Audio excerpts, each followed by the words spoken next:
In the previous video, we said that dogs sleep next to you because they trust you. But today, I want to ask you a tougher question.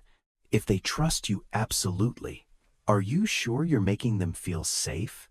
Or are you unintentionally doing the opposite? Do you know your dog has waited its whole life for you to do just one thing? Not to feed it, not to take it for walks, not to cuddle it more. Just one thing. And the heartbreaking thing is, most owners get it wrong. Not because they're bad, but because they've never been taught. I used to think I was a good owner, until I discovered every time I looked it straight in the eye when it did something wrong, I wasn't teaching it. I was making it anxious. And it never said anything. Stay with me for another 60 seconds. If you've ever seen your dog nodding its head when you look at it, licking its lips when you approach it, or turning its face away when you want a hug, then point number 4 inches this video may completely change the way you interact with it. And maybe, for the first time, you'll understand what it's been trying to say for years. Stop staring when your dog does something wrong. When you catch your dog chewing on your shoes or knocking over things, your natural reaction is to stare them in the eyes with a frustrated look.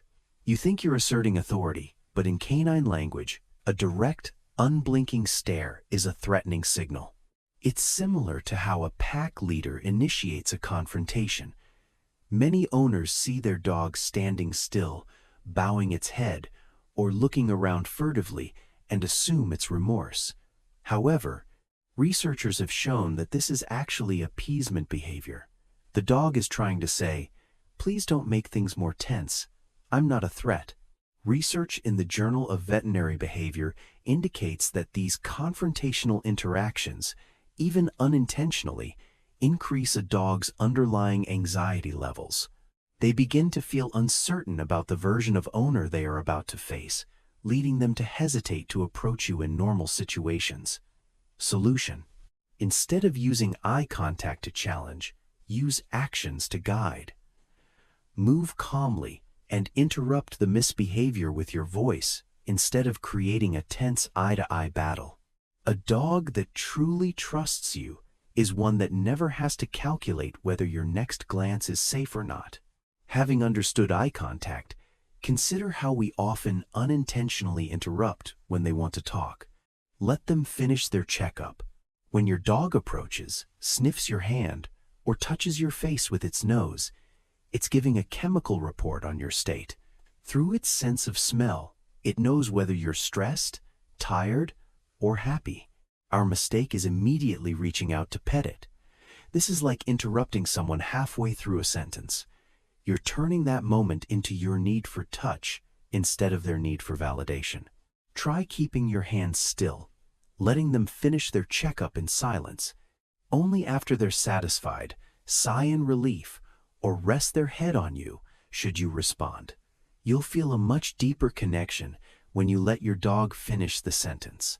This understanding is even more crucial when their world is about to undergo a major upheaval, giving advance notice of major changes. We often change our dogs' lives without warning. Moving house, having a new baby, or changing work schedules. For you, these are planned events, but for dogs, their world suddenly collapses for no reason.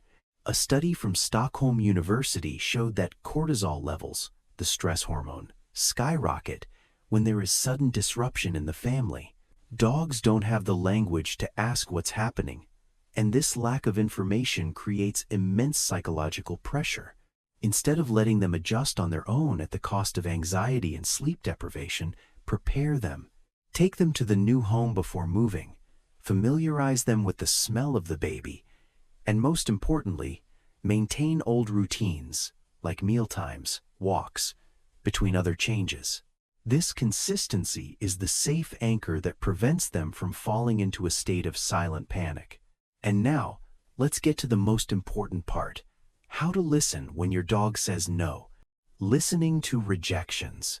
Your dog has a rich vocabulary of subtle signals: lip licking, yawning, turning its head away, or stiffening its body. That's how they say, "Please stop, I'm uncomfortable." Sadly, many owners often ignore or force them to endure, for example, by having a child hug a stressed dog. When gentle signals are ignored, the dog learns that their communication is ineffective. This leads to two outcomes. Either they will become emotionally frozen, or they will growl and bite to defend their boundaries. Research from the University of Bristol confirms that dogs given autonomy in physical interactions have stronger, more voluntary bonds and less anxiety. When you respect a gentle rejection, your dog will trust you completely because they know you are always listening. Respecting boundaries is the first step, but to truly let them relax, you need to be a predictable owner. Be a consistent owner. Your dog doesn't need a perfect owner, they need a consistent one. Research on stress in dogs shows that owner inconsistency, sometimes happy, sometimes grumpy, sometimes allowing them on the sofa, sometimes forbidding them, depending on their mood, is a leading cause of chronic anxiety. If they can't read you, their nervous system will always be on alert and monitoring. A dog can only truly relax, be present, and trust when the person they love becomes predictable.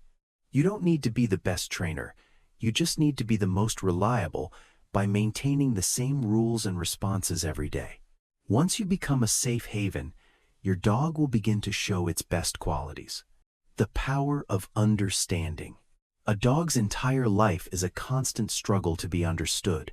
When you stop staring, when you let them complete their inspection, and when you respect their refusal, you are creating a neurosafe environment. This is when the dog no longer has to manage its own safety, but can truly be itself. The relationship between you and your dog will shift from management to voluntary companionship. The dog has waited its whole life for you to realize that. They don't need you to change the world, they just need you to listen when they speak. Finally, let's look back on this journey. After all this, I've realized something very simple. Understanding dogs isn't some fancy skill. It just starts with slowing down and showing a little more respect. They don't need you to be perfect. They don't need you to be rich. They just need you to really listen. When you stop staring, when you let them finish their sentence, when you respect a tiny turning away, you're not just raising a dog. You're building a relationship based on absolute trust. If this video made you realize something you've missed before, please like and comment below. What would I change first? I really want to read your answer. And in the next video, I'll share about these 7 things dogs know you love them, but 90% of owners don't realize. These are very small signs, but if you see them early, you could change your pet's life forever. Don't miss that video. See you in the next video.